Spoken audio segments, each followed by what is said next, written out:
Hey bees, I'm Marie from Humblebee and Me, and today we are whipping up a great big batch of what I am calling hand wash for lots and lots of hand washing. Frequent, thorough hand washing has always been a really important part of personal hygiene, but it has become even more important as of late. If you're anything like me, you have been washing your hands a lot more recently, a lot more thoroughly, a lot more often, and just a lot. I had two big aims while creating this formulation. Aim or goal number one was to create something that was an effective cleanser but as gentle on the skin as possible so it could be used many, many times throughout the day without really beating up your poor hands. Objective number two was to create something that would come together really easily so you could quickly make great big batches of it. This 500-gram batch came together really easily with very little active making time and cost about $5 Canadian to make. The gentleness or mildness of this hand wash comes from several different places. When made as written, the pH falls right around 5, which is really great for our skin. It helps our acid mantle stay intact. I formulated a blend of gentle surfactants, focusing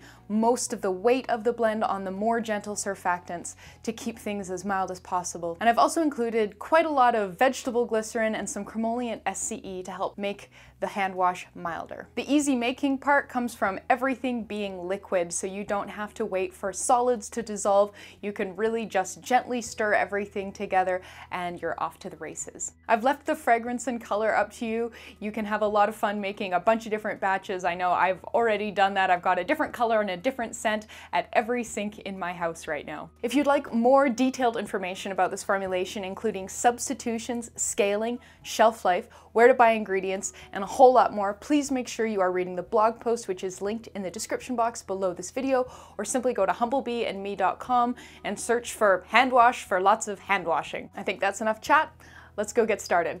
We're going to start by weighing out our distilled water and a bit of dye, which is optional, into a beaker.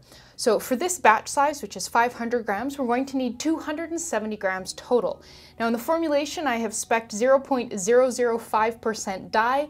Chances are you're not going to be able to weigh that at all, so this is my workaround. Start by weighing less than 270 grams of water into your beaker, and then we're going to open up our little dye packet here, and this stuff really does stain skin very enthusiastically, hence the glove. We're going to dip our little glass stirring rod or a spoon or whatever in here. Whatever comes up on that, stir it in there, and then top it off with water to 270 grams, and that will be enough to color the whole batch, even though it won't register on the scale.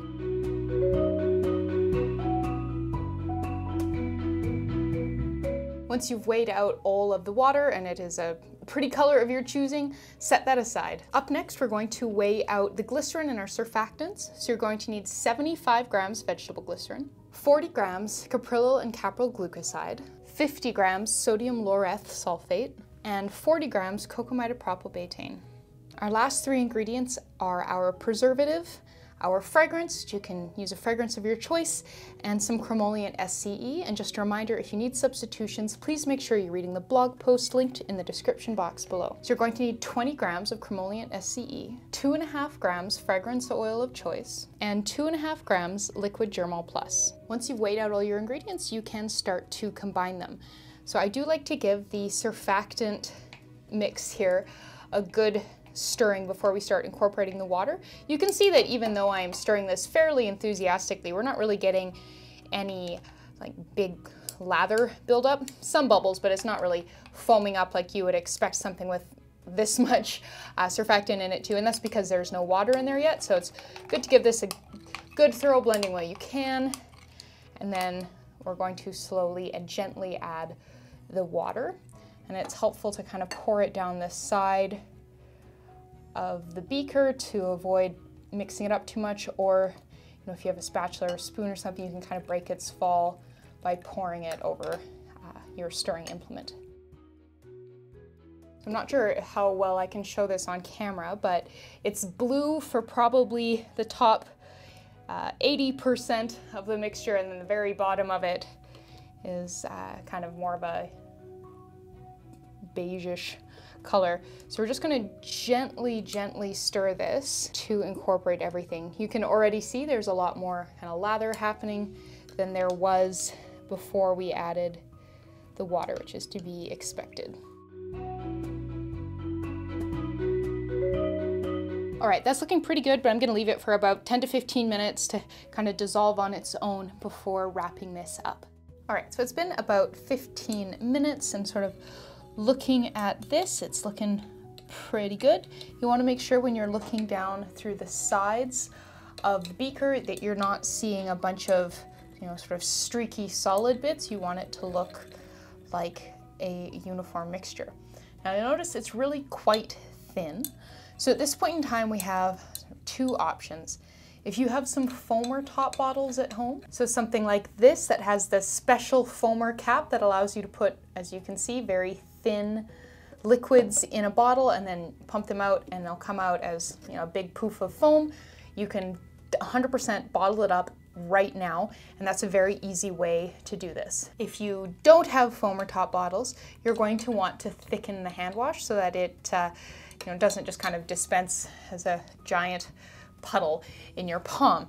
So for this, I'm going to be using liquid Crothix thickener because it's crazy easy, really effective, and just, yeah, great. If you need alternatives, please make sure you're reading the blog post, again, linked in the description box below. So I'm gonna start with 15 grams of this, which is roughly 3% of the formula. In most of the versions of this that I've made, I've generally settled around 20 to 25 grams for a 500 gram batch. So 15 grams seems like a reasonable place to start.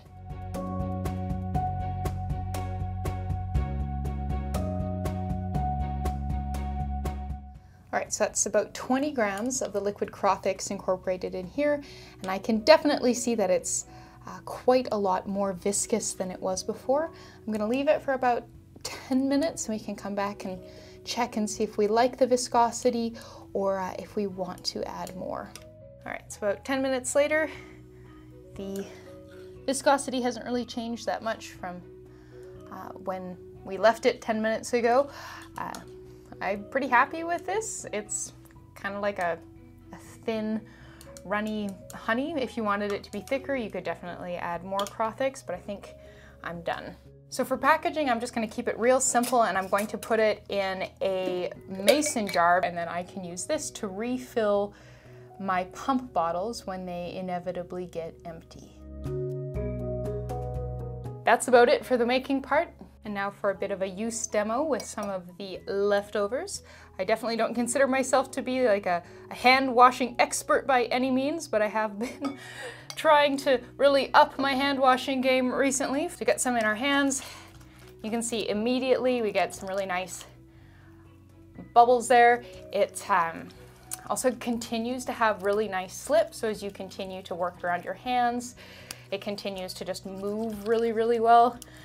Between the fingers, the back of the hands, the thumbs, up into the wrists a bit there, yeah. Between the fingers, fingertips.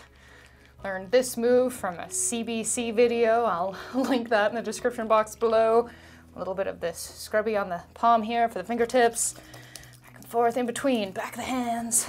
At least 20 seconds, as they're saying, but again, I am not an expert on hand washing, so if you really want to up your hand washing game, I'll link some great videos in the description box below. Another important element of washing your hands is also drying them, so make sure you're doing that too with something nice and clean. All right, and that's how we make some hand wash for lots and lots of hand washing.